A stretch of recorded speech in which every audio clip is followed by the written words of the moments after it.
Tere, mina olen Reigo. Nendel minutitel algab Tallinnas Sogos Hotel Virus Eesti Korvpalliliidu iga-aastane korvpallikonverents.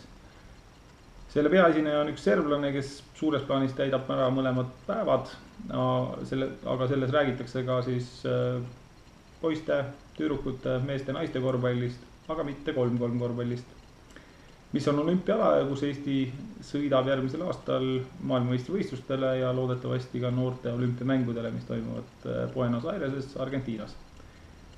Tekkis mõte 3-3 korvpalli osa teha video kujul, ehk siis puuduoleva ettekanne siin teie ees. Teen selle video oma kodust jõulukuuse taustal. Ettekandel on 4 osa. Mis on Eesti 3-3 korvpalli hetkeseis, kuidas tekib mängija riigi ranking, mille alusel maailmameistrivõistlustele ja tiitlivõistlustele pääsetakse, kuidas sina saad kaasa aidata selle rankingu tõstmisele ja lõpetuseks, kuidas saab Eesti Olümpiakomitee aidata kaasa nii mängijaid kui ka Eesti Korvpalliliitu selles, et 3-3 korvpall areneks. Esimene osa. Milline on Eesti 3-3 korvpalli hetkeseis? Lühidalt kokkuvõttes väga hea. Ja väga head, kui sa millegi põhjal hindad, siis alati kellegi teise põhjal Eesti korvpalli, 3-3 korvpalli hetkeseisu hinnangu aluseks on teadmine, et me oleme maailmameistrivõistlustel, ehk me oleme nende 20 riigi seas, kes siis maailmameistrivõistlustele saavad oma võistkonna välja panna. Nende seas on riike, kes on väga tugevad korvpalliriigid, aga sinna ei pääse, ehk näiteks USA, Leedu, Saksamaa, Hispaania, Türgi, Kreeka ja nii edasi. See tähendab, et me oleme teinud väga head tööd siin Eestis. Me oleme jõudnud nende 20 riigi sekka, kes siis meeste arvestuses saavad oma tiimi välja panna. Selle üle me peaksime olema väga õnnelikud ja kindlasti ka selle üle, et Eesti U18 noormehed on teinud samuti väga head tööd. Eesti U18 noormehed on maailmas 7. kohal ja Euroopas hetkel 5. Tibusi loetakse, ehk siis ranking pannakse lukku 1. aprilli seisuga 2018 ja siis selgub, kas me pääseme Buenos Airesesse või mitte. See aga lühidalt kokkuvõttes hinne 5. Kui otsida siit mingisuguseid arengukohti, siis lühidalt kokkuvõttes võib öelda seda, et midagi ei ole teha, kui me järgmisel aastal teeme täpselt samamoodi, täpselt sama head tööd, siis me jõuame täpselt samadele punktideni, aga teised riigid teevad meist suure tõenäosusega paremini, sest juba näiteks leedukad on teada andnud, et nende järgmise aasta eelarve on vähemalt 100 000 eurot, mida nad 3-3 korvpallile panevad ja arvestades, sest sel aastal oli see 0, siis väga suure tõenäosusega Leedu läheb meist mööda. Aga praegu see selleks, loodame, et Eesti korvpallurid toovad maailmameistrivõistlustelt ja muudelt tiitlivõistlustelt ära siis head kohad, head tulemused ja sellega ka nii endale palgaraha kui ka Eesti Korvpalliliidule mõned kopikad, et 3-3 korvpalli arendada. Teine teema. Mis on mängija ranking ja mis on siis Eesti riigi ranking või riikide ranking? Millest see sõltub, millest see tuleb? 3-3 korvpallis on FIBA loonud siis keskkonna play.fiba.3.com, milles iga mängija saab teha endale konto ja iga korraldaja saab teha endale korvpallivõistluse, korvpallisündmuse. See on täiesti tasuta, see on mängijate puhul ühekordne, eluaegne, selleks tuleb sisestada seal enda andmed ja see põhineb mängija e-maili peal, ehk siis mängija peab pärast konto loomist minema, vaatama oma e-maili, selle kinnitama ja kui see on tehtud, siis on korras. Rohkem see mängija oma elus teist korda ei pea omale 3-3 kontot, ehk siis mida võiks öelda ka 3-3 korvpalli litsentsiks endal tegema. See on kõige alus 3-3 korvpallis, ehk siis mängija, kes käib kuskil turniiril osalemas, saab punkte ja need lähevad siis tema kontole. ja selle süsteemi tegelikult, kui küsida, et mis on ühist tennisel ja korvpallil, ehk kuidas saab öelda, et Kanepi on parem või Kontaveit või vastupidi, siis tennise ATP süsteemi ja FIBA 3-3 süsteemi nii-öelda IT poole lõi sama seltskond. Ja sarnaselt siis tennisele, kus on võimalik ühe aastaga nii tõusta kõrgele või langeda põhja, siis ka 3-3 korvpallis, kui sa ühe aasta jooksul ühtegi turniiri ei mängi, siis sinu aktiivne ranking on 0. Samal ajal on sul võimalik ühe aastaga jõuda ka maailma number 1 mängijaks, selleks sa peaksid osalema minimaalselt 9 turniiril ja väga kõvadel rankinguga turniiridel, millel sa pead saama siis ka kõrgeid kohti. Ehk siis lühidalt mängija ranking sõltub ühe aasta jooksul, 12 kuu jooksul viimase siis 9 parema turniiri tulemusel. Eestis on üheks probleemiks see, et mitmetel mängijatel ei ole aasta jooksul 9 turniiri kirjas, ehk siis arvesse lähevad kõik 3-8 või 1-8 turniiri, kes aktiivsed mängijad on, ja aktiivsed mängijaid Eestis on tänase seisuga üle 2000. Aga arvestama pead ka sellega, et konto peab olema kinnitatud, ehk siis need mängijad, kes ei ole emaili nuppu vajutanud, siis nende puhul ranking arvesse ei lähe, nii et kontrolli üle, kas sinu konto on kinnitatud. Teine pool sellest ranking süsteemist on siis korraldajatele, ehk siis see keskkond on loodud korraldajatele ürituste loomiseks, oma 3-3 korvpalliturniiride loomiseks. Ja selles, see oligi tegelikult üks peamine mõte, millest ma oleks tahtnud korvpallikonverentsil rääkida, ehk kuidas igaüks saab luua 3-3 turniire. See on väga lihtne, see on tehtud väga lihtsaks ja see on täiesti tasuta.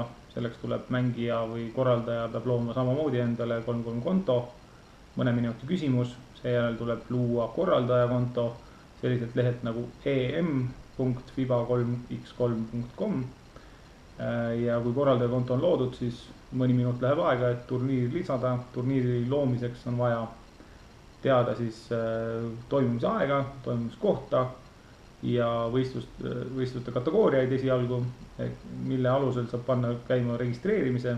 No näiteks toimub selle aasta lõpus kuskil Puhjas turniir, mängivad ainult amatöörid, üks kategooria, registreerimine on avatud.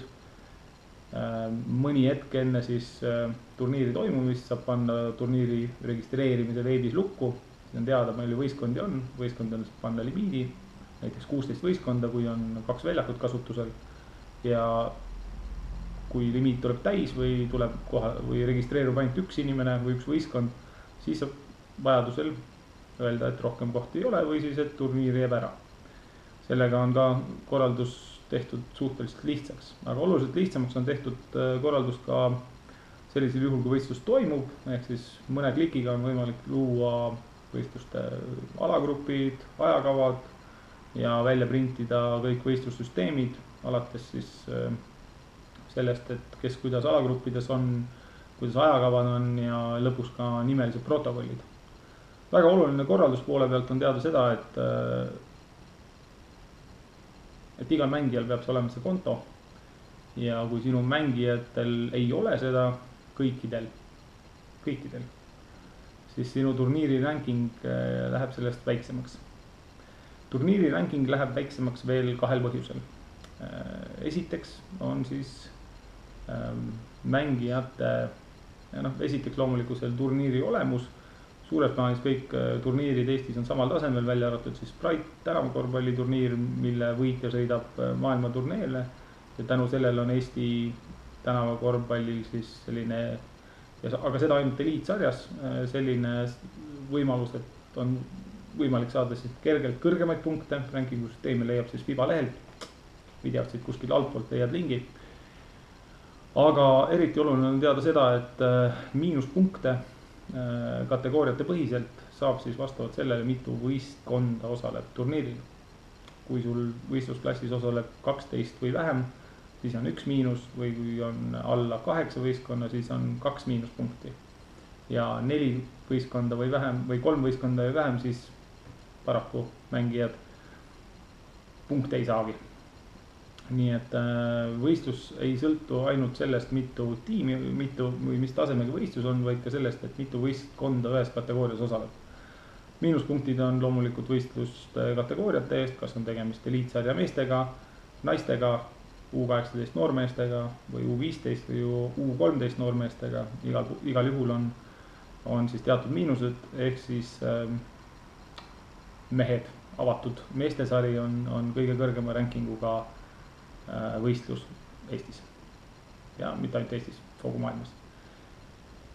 Kategooria tõus sõltub sellest, kas see turniir on siis osa maailmaturneest või mitte. Viimane teema, 4. teema on siis see, et mis siis muutus seoses sellega, et 3x3 korvpall sai olümpialaks. Ja kuigi olümpiale pääseb 8 võistkonda, tänasel päeval ei ole veel selge, kuidas neid võistkondi olümpiale valitakse, kriteeriumid ei ole selged veel, aga võib ennustada, et see on osaliselt siis kvalifikatsiooniturniiride tulemusel ja osaliselt siis samamoodi nagu maailmameistrivõistlustele ehk siis FIBA rankingu alusel. Kuid peamiselt muutus see, et kõik tiitlivõistlused muutusid oluliselt tähtsamaks, ehk samamoodi nagu vehklejad, sõudjad, kõik, kes käivad siin Euroopa meistrivõistlustel või maailmameistrivõistlustel, kas või nimetame suusatajaid, siis tulles maailmameistriks on sul võimalik saada tänava korvpallurina või 3x3 korvpallurina samasugust tasu Eesti Olümpiakomiteest, kui Nikolai Novotšolov saab või mõni teine Eesti maailmameister täpselt samal tasemel. Ja lisaks siis ettevalmistuskulusi katta, kui on vaja kuhugi väljaspoole tiitlivõistlustele saada mängima. Ja seda saavad siis kõik mängijad nimeliselt, kes Eestit esindavad. Eesti korvpalliliit ei saa neid või keegi teine ei saa neid kuskile mujale seda raha liigutada. Küll aga on ettevalmistuskulude puhul võimalik, et see läheb 3x3 korvpalli arenguks, mis on ka antud juhul siis näiteks selle sama EOK poolt selle aasta septembris määratud stipendiumiga, mis on siis peamiselt mõeldud 3x3 korvpalli arenguks, erinevate turniiride toetuseks ja siis ühelt osalt ka siis 3x3 korvpallitreeneri, kelleks on meil Siim Raudla, tema siis väikeseks motivatsiooniks, et võistkondi välja valida ja nendega piisavalt ettevalmistust teha. Kokkuvõttes 3x3 korvpall on olümpiaala. Kahju, et korvpallikonverentsil see käsitlust ei saanud. Loodan, et see video natuke aitab kaasa sellele, et Eesti 3x3 korvpall areneks. Ja kui sul on küsimusi, kirjuta reigo@streetbasket.ee. Aitan kaasa sul oma turniiri loomisega. Võid leida siit samast tänavakorvpalli lehelt ka lingi, kas või siit samast altpoolt, kuidas sa saad ise oma turniiri korraldada. Eestis on päris palju selliseid aktiviste juba tekkinud, kes on seda teinud ja loodetavasti uuel aastal tuleb nüüd veelgi rohkem. Tänase seisuga aasta jooksul on toimunud 52 turniiri, 52 3x3 turniiri, mis tähendab, et keskmiselt üks turniir nädalas. Äkki 2018 on neid 2 turniiri nädalas, ehk siis üle 100 võistluse. Jään seda lootma ja jään lootma, et Eestil on lootust saada ka 2020. aastal Tokyo olümpiamängudele. Meil on sellised kirjad juba siin särgi peal mitu aastat olnud. Tahaks minna sinna kohale ja Eesti võistkonnale kaasa elada. Edu Eesti korvpall ja tänavakorvpall!